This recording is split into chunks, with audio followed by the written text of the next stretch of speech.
What can a woman do to not be distracted by noises in the home or concern about the possibility of waking others? I hope she's not talking about her husband. Yeah.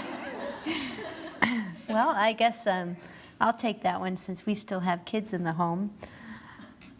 What can she do about not being distracted by noises? I think some of it can just be solved as easily as a white noise machine or some music or things like that. But the way a woman's mind works, it can be a lot more difficult for her to be thinking, I've got a 4-year-old running around outside, or now I have teenagers and they don't fall for the whole mom and dad are wrestling thing anymore. So we've got to be creative.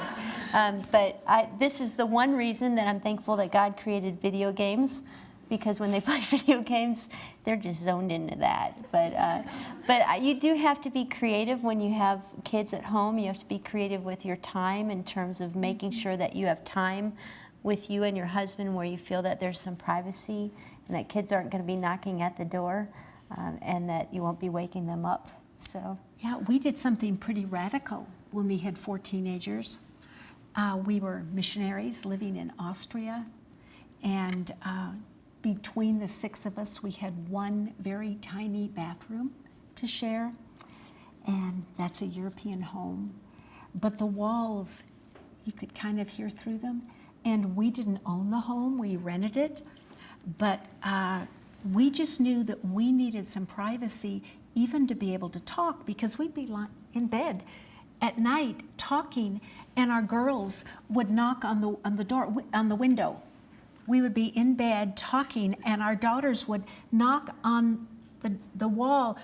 Mom and Dad, we can hear you. Be quiet and go to sleep. I'm glad you were just talking. And so we said, okay, what can we do? Well, we went to our landlady, this sweet Austrian woman, and we had a wonderful attic that just had a cement floor. But we asked her, if we paid for the building out of the attic and made it a bedroom, would she allow us to do that? And we had a friend with our ministry who had been a carpenter, and he gave his time and we paid for the materials, and we got a bedroom up on the 3rd floor, a whole floor away from 4 teenagers. Soundproofing, yes. Yeah. That's pursuing passion.